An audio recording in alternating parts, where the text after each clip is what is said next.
So we're out here. The girls just did a great job cleaning up the porch and the patio.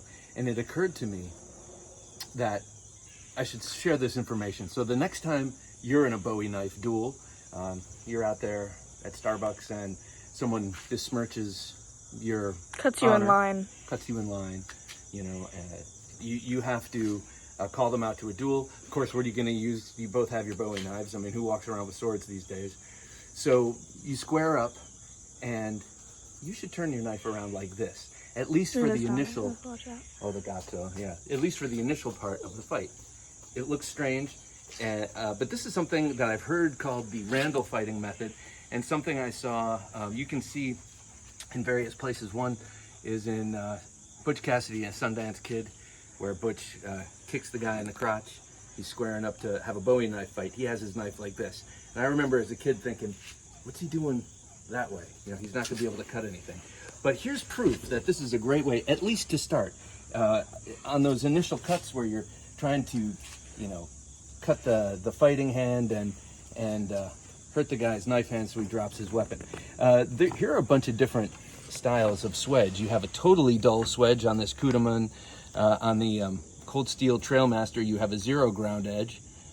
So it's like a wedge, good for splitting and gouging. Here on this Randall fighting, this Randall knife, it's a number 16, you have a fully sharpened swedge. And then same thing, look at this, the USMC K-bar, it's fully sharpened on the swedge. This is a 1942, I think. And then look at that hawkbill.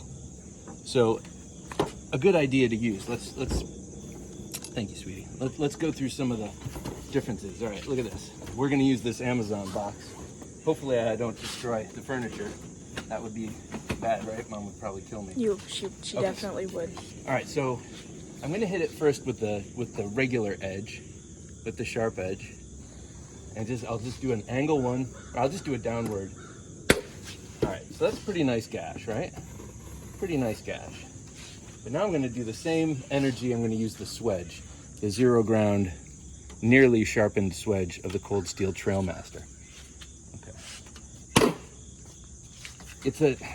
It leaves a nastier, gougier, tearing thing. And if you use it in the traditional way, say this is someone's hand, this is someone's arm, and it's coming in and it's thrusting at you, right? And I want to defend, you know, the back cut. Are you getting a shot here? Yeah. Okay. The back cut right here is a flick. Oh my God. Someone's arm comes in. You flick. You flick. Boom. Here's a knife coming in at you. This is the arm.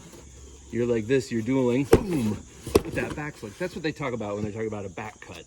It's using the swedge to do that. Well, it doesn't have to be sharp to do that. We'll use the Kudaman Bowie. I haven't quite learned how to say Kudaman. I think Kudaman. Look at this thing.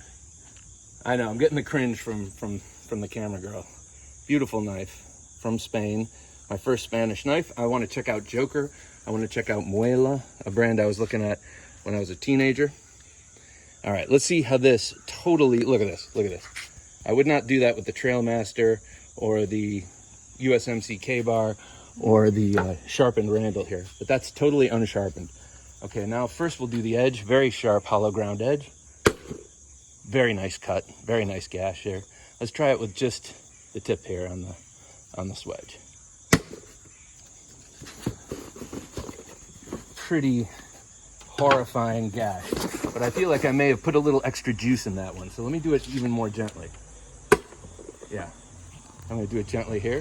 That's a gentle cut. This one is extremely sharp, and that hollow grind really is slicey. So this is probably the best cutter here.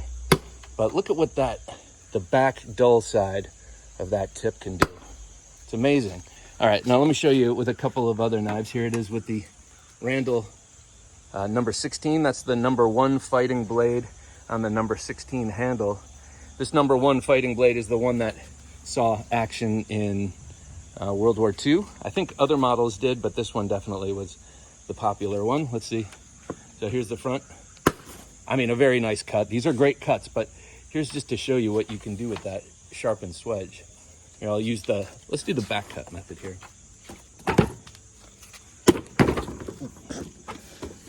All right, so right here.